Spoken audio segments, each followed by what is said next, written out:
सब कुछ तुम्हारे हाथ में है। एक आदमी रेगिस्तान से गुजरते वक्त बुदा रहा था, कितनी बेकार जगह है ये, बिल्कुल भी हरियाली नहीं है, और हो भी कैसे सकती है, यहाँ तो पानी का नामो निशान भी नहीं है। तपती रेत में वो जैसे जैसे आगे बढ़ रहा था, उसका गुस्सा भी बढ़ता जा रहा था।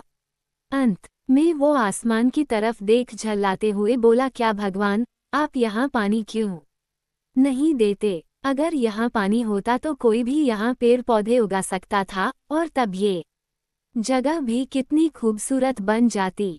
ऐसा बोलकर वह आसमान की तरफ ही देखता रहा, मानो वो भगवान के उत्तर की प्रतीक्षा कर रहा हो। तभी एक चमत्कार होता है, नजर झुकाते ही उसे सामने एक कुआं नजर आता है। वो उस इलाके में बरसों से आ जा रहा था, पर आज तक उसे वहां कोई कुआं नहीं दिखा था। वह आश्चर्य में पड़ गया और दौड़कर कुएं के पास गया।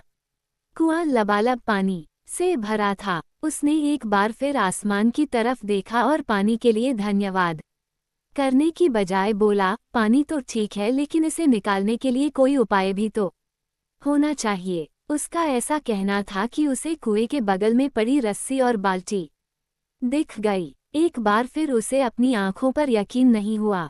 वो कुछ घबराहट के साथ आसमान की ओर देखकर बोला, लेकिन मैं ये पानी धोऊंगा कैसे?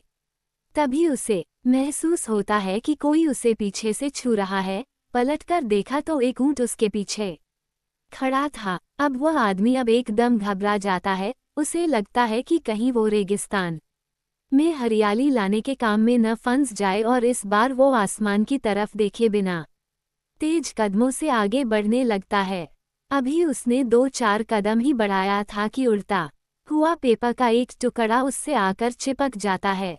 उस टुकड़े पर लिखा होता है, मैंने तुम्हें पानी दिया, बाल्टी और रस्सी दी, पानी धोने का साधन भी दिया, अब तुम्हारे पास वो हर एक चीज है जो तुम्हें रेगिस्तान को हरा भरा बनाने के लिए चाहिए। अब सब कुछ तुम्हारे हाथ में है।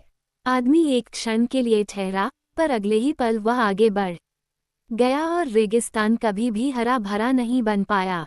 सीख, कई बार हम चीजों के अपने मन मुताबिक न होने पर दूसरों को दोष देते हैं। हम सरकार को दोषी ठहराते हैं, कभी अपने बुजुर्गों को, कभी कंपनी को, तो कभी भगवान को। पर इस दोषारोपण के चक्कर में हम इस सच्चाई को अनदेखा कर देते हैं कि एक इंसान होने के नाते हम में वो शक्ति है कि हम अपने सभी सपनों को खुद साकार कर सकते हैं। कहानी अच्छी लगे तो लाइक एंड सब्सक्राइब।